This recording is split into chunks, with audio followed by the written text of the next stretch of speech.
Does it count as a guilty pleasure if no one knows about it?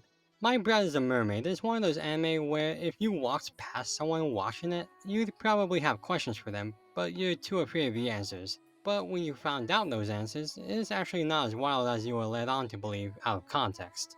Personally, I always found this show to be really funny, really charming, and taking in the essence of what anime is. Weird, wild, and creatively rich in imagery, character writing, and cultural flair. But just because it's my opinion, does that automatically make it fresh, or am I floundering on a preconceived bias? Nagasumi is visiting his grandma at the sea.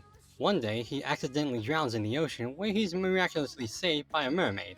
But not just any mermaid, she's the heiress to a prestigious mer bloodline, and even worse off, those merfolk are Yakuza. To make matters worse, since he knows her secret, both of them are subject for execution by the sea laws with one exception, and you've probably guessed it.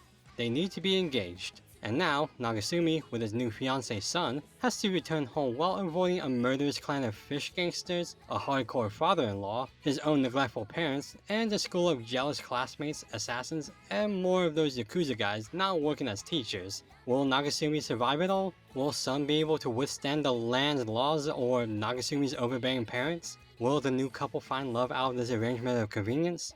I never see anyone talk about this one, and I honestly have no idea why. It's hilarious. It's absurd. It's the perfect play on overreacting to overreactions so prevalent in anime. The concept alone is funny, but the execution on how insane the environment can get, and just how unlucky Nagasumi turns out to be, is just displayed in a hysterical, almost unreal light. This guy just cannot catch a break.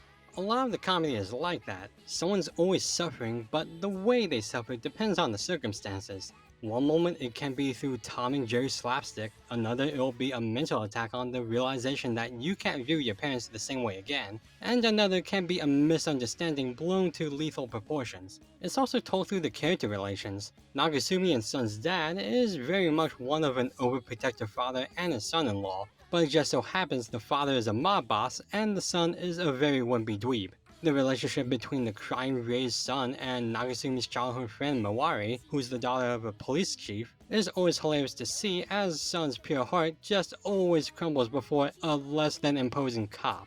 Plus, the characters themselves exude their personality and quirks, like the rich narcissistic orca kid who's afraid of fresh air, or the octopus man who never actually turns into a man, so he's just a giant octopus in this school and everyone just accepts that. It's this bizarre cavalcade of concepts that get a chuckle out of you that even when a type of comedy has been done before, the show's fresh take on them are genuinely funny and you can feel that in their matter-of-fact presentation. The romance is well formulated too. There is a sense that Nagasumi and Sun do care for each other no matter what the world throws at them, and the overall chemistry and playfulness are written with an odd but charming feeling, like two teens who are just trying to figure something out amidst this great chaos. They're legitimately cute together. Now, there are issues with the show, like some of the bits of animation aren't too well defined. I also know it's not everyone's cup of tea either, and it certainly can be obnoxious in some points, but the story, characters, and tone of the whole show are just too outlandishly ridiculous. I can't help but smile and laugh at it all. It's just punchline after punchline, with moments of openness and real talk every now and then, that really lends itself to being a fun little romp. I didn't even get to talk about the killer conch shell, or the cool guy with shades everyone's dropping their panties for, or the guy who's just straight up the Terminator. There's just so much in this show that really deserves more recognition. If you haven't seen it, take a dive into what I think is a seascape of untapped hilarity.